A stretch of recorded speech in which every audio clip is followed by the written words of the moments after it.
सो hey guys, कैसे हो आप सभी लोग। Welcome back to my channel एजी अनाई मांगा। तो गाइस, आज मैं एक्सप्लेन करने जा रहा हूँ बुक ऑफ एस्पर के एपिसोड नंबर 388 को, जो कि काफी ज्यादा अमेजिंग होने वाला है। इसीलिए पहले ही वीडियो को लाइक शेयर कमेंट सब कुछ कर डालना। और बाकी जिन लोगों ने भी अभी तक इसके पिछले एपिसोड को नहीं देखा है, तो मैंने उस एपिसोड की लिंक इस वीडियो के नीचे डिस्क्रिप्शन में दे दी है। आप लोग जाकर के पहले उस एपिसोड को देख लीजिए। और बाकी जिन लोगों ने ऑलरेडी देख रखा है, तो उनके लिए शुरू करते हैं हमारा आज का ये वाला एपिसोड। तो अब इस एपिसोड की स्टार्टिंग में सारी की सारी डुगू आर्मी मार्शल ज़ूफेन के नारे लगाने लगती है, जिसके बाद ज़ूफेन एकदम डेविल इस तरीके से शैडो किंग को घूरते हुए कहता है कि शैडो किंग, अब रही बात तुम्हारी, तो आज तुम मेरी इन आंखों से बच करके निकल नहीं पाओगे। इधर ज़ूफेन की ये बात सुनकर के शैडो किंग की काफी ज्यादा फट जाती है, जबकि ज़ूफेन क्वान रोंग आर्मी से कहता है कि मार्शल डुगू की कमांड से अब इस आर्मी का न्यू मार्शल मैं हूँ, और कमांडर ट्यूबा,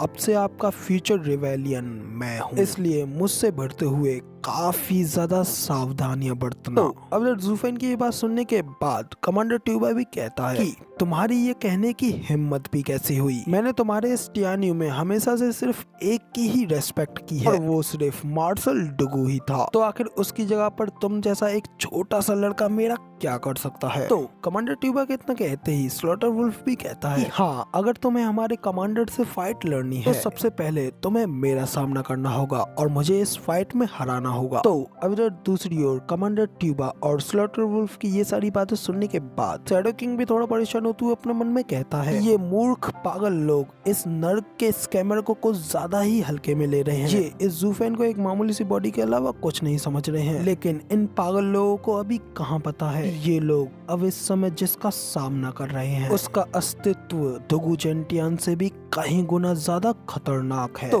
अब इधर दूसरी ओर ज़ूफेन भी कहता है कि कमांडर ट्यूबा, इस बात को देखने की अभी कोई जल्दी नहीं है कि मैं तुम्हारा सामना कर पाता हूँ कि नहीं। अभी तो सवाल ये है कि क्या तुम लोग हम लोगों का मैच कर भी पाते हो या नहीं। तो अब इधर ज़ूफेन की ये बात सुन करके गुसेंगटन भी फाइट के लिए तैयार हो जाता है, जबकि ये सुन स्लॉटर किंग एकदम गुस्से में कहता है कि एरोगेंट लिटिल बास्टर्ड, तुम्हारी ये कहने की हिम्मत भी कैसे हुई। तो गाइस, अब इधर स्लॉटर किंग इतना कह ही पाता है कि तभी ज़ूफेन अपनी अशुरा ब्लू फ्लेम्स की पावर्स को अनलेस करता है, जबकि गुसेंगटन भी अपनी एंशिएंट किलिंग की पावर्स को अनलेस करता है। इन दोनों की अनलेस पावर्स ही काफी ज्यादा होती हैं, जो कि उस पूरी घाटी को अपने ऑरे में घेर लेती हैं, जबकि वो प्रेशर क्वान रोंग के बीस्टों के ऊपर से गुजर करके जाता है। और क्योंकि वो ऑरा एंशिएंट सीक्रेट बीस्टों का होता है, उस ऑरे के पावर को सेंस करके वो सभी के सभी बीस्ट काफी ज्यादा घबरा जाते हैं, और वहाँ पे उथल पुथल करते हुए डर के मारे अपने अपने मालिकों को छोड़ करके वहाँ से भागने लगते हैं। जबकि ये देख वो सातों कमांडर्स भी कह रहे होते हैं कि आखिर अचानक से हमारी इस बीस्ट आर्मी के साथ क्या हुआ, ये आखिर इस तरीके से आउट ऑफ कंट्रोल कैसे हो रही है, आखिर इनके साथ क्या गलत है। तो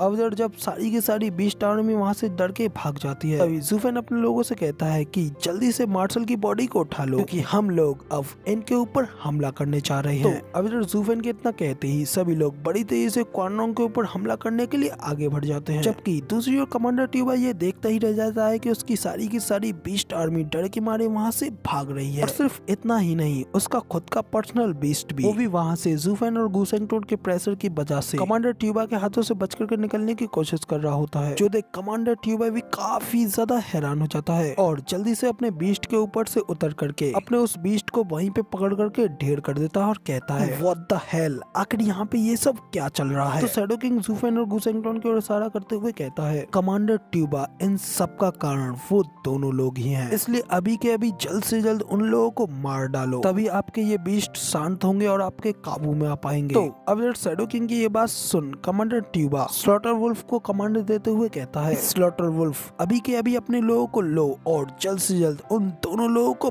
पकड़ लो। अब इधर अपने कमांडर के इतने ऑर्डर्स मिलते ही स्लॉटर वुल्फ भी जल्दी से तैयार हो जाता है, और अपने सभी लोगों को बुला करके ज़ूफेन की ओर अटैक करने के लिए आगे बढ़ जाता है। इसी के साथ स्लॉटर वुल्फ अपने लोगों से अपनी स्पेशल फॉर्मेशन को एक्टिवेट करने के लिए भी कहता है, जिसके बाद वो सभी लोग बड़ी तेजी से फॉर्मेशन को बनाने के लिए अपनी अपनी जगह को लेने लगते हैं। और फिर जैसे ही वो फॉर्मेशन कंप्लीट हो जाती है, फॉर्मेशन की वजह से एक बहुत पावरफुल और बड़ा सा स्पिरिचुअल भाला तैयार होता है, जो कि बड़ी तेजी से सीधा ज़ूफेन और गुसेंगटन की ओर ही आ रहा होता है। इधर उस अटैक की पावर को देख ज़ूफेन भी हैरान होते हुए अपने मन में कहता है, सच में इस फॉर्मेशन का प्रेशर। अगर मैं अकेला इस अटैक को अपने ऊपर ले रहा होता तो इस अटैक की पावर की वजह से तो मेरी बॉडी कब की कोलैप्स हो गई होती। तो अब इधर ज़ूफेन ये सब सोच रहा होता है, जबकि इधर गू सेंगटोन काफी ज्यादा एक्साइटेड होते हुए कहता है कि एकदम सही टाइमिंग है डैड, मुझे इसके ऊपर अपना एक शॉट लेने दो। इतना कहकर के गू सेंगटोन उस अटैक को डिस्ट्रॉय करने के लिए आगे बढ़ ही रहा होता है कि तभी ज़ूफेन गू सेंगटोन को रोकते हुए कहता है, यंग सेंगजी थोड़ा रुको, मुझे लगता है कि तुम भी अभी इसे संभालने में इतने ज्यादा एबल नहीं होंगे। इसके अलावा बैटलफील्ड की डेफिनेशन के अनुसार वॉर एक ग्रुप बैटल होती है, जो कि सिर्फ एक अकेले दिमाग की लड़ाई नहीं होती है, और एक किसी फॉर्मेशन की स्ट्रेंथ जितनी ज्यादा ग्लोरियस होती है तो उसकी कमजोरी, उसकी वीकनेस, उसकी मोबिलिटी उतनी ही ज्यादा उसके लिए विनाशकारी होती है। इतना कहकर के ज़ूफेन गू सेंगटोन के कंधे पे हाथ रख के आराम से उस फॉर्मेशन अटैक के सामने ही खड़ा होता है, कहता है divine eyes of the void shift. इतना कहते ही ज़ूफेन गू सेंगटोन के साथ में उस अटैक फॉर्मेशन के सामने से दूसरी जगह पे टेलीपोर्ट कर जाता है, जिसकी वजह से वो अटैक बिल्कुल भी ज़ूफेन के टच नहीं होता, क्योंकि उस अटैक की ये कमजोरी होती है कि वो अटैक दूसरी जगह पर मूव नहीं कर सकता। इसलिए वो अटैक सीधा पहाड़ में जाकर के लगता है और सामने एक काफी ज्यादा जोरदार धमाका होता है, जिसके बाद हमें स्लॉटर वुल्फ को दिखाया जाता है, जो कि सामने की ओर देखता है तो उसे ज़ूफेन और गू सेंगटोन कोई भी दिखाई नहीं देता है। तभी फिर वो काफी ज्यादा हैरान परेशान होते हुए पीछे मुड़ करके देखता है कि उसका कमांडर यानी कि कमांडर ट्यूबा को ज़ूफेन ने अपने कब्जे में ले लिया होता है। ज़ूफेन एकदम बैडस तरीके से कमांडर ट्यूबा के सिर पे ही खड़े होकर के उसके गले पर मार्शल डुओ के ही वेपन को लेकर के खड़ा होता है। तो देख करके बाकी के वुल्फ वार्डन्स भी काफी ज्यादा हैरान हो गए होते हैं और जल्दी से अपने कमांडर को बचाने के लिए आगे बढ़ रहे होते हैं। तभी ज़ूफेन उन लोगों से कहता है कि हिलने की कोशिश बिल्कुल भी मत करना, तुम लोग जहाँ पे हो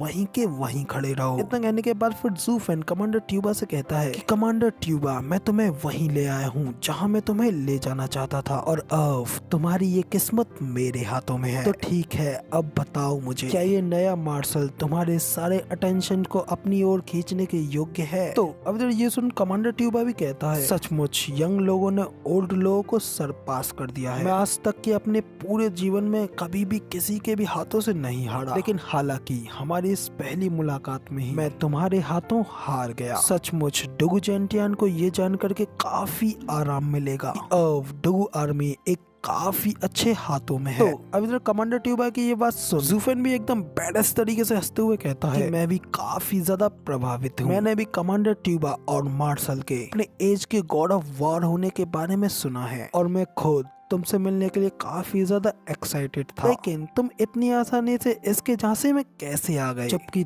तुम तो मुझे खरोचने के भी लायक नहीं हो, तुम तो मेरे अपोनेंट बनने के भी लायक नहीं हो। तो अब इधर ज़ूफेन की ये बात सुन कमांडर ट्यूबा भी काफी ज्यादा हैरान हो जाते हैं और गुस्से में ज़ूफेन से कहते हैं कि क्या, अगर तुम ये सब क्या कह रहे हो? तो तभी कमांडर ट्यूबा को ऐसा करता हुआ देख ज़ूफेन भी कमांडर ट्यूबा के गले पे स्वॉर्ड को आगे बढ़ाते हुए कहता है, ज्यादा हिलने की कोशिश मत करो। तो तभी कमांडर ट्यूबा ज़ूफेन से कहता है, अहंकारी कमीने, एक सोल्जर हमेशा अपने अपमान से पहले मौत को चुनेगा। क्या डुगू जेंटियान ने तुमको इसी तरीके से ट्रेन किया है? तो कमांडर ट्यूबा की ये बात सुन ज़ूफेन भी हंसते हुए कहता है कि सबसे पहली बात, मुझे कभी भी डुगू जेंटियान के द्वारा ट्रेन नहीं किया गया है। हालांकि वो एक बार चाहते थे कि मैं एक साथ उनके साथ मिलकर के काम करूं, लेकिन हमारी कुछ अपोजिट साइड्स की सिचुएशन की वजह से मैं कुछ परिस्थितियों में फंस गया था, और अगर ये अल्टीमेटली घटना भी नहीं हुई होती और इस आर्मी में एक कैपेबल लीडरशिप की कमी नहीं होती, तो मैं इन लोगों का मार्शल बनने के लिए भी एक्सेप्ट नहीं करता। और दूसरी बात, मैं हमेशा फैक्ट्स पे ही जीता हूँ। आपके सामने खड़ा ये शैडो किंग, आप इसी से पूछ लो, पहले से ही मुझे अच्छी तरीके से जानता है। और कमांडर ट्यूबा,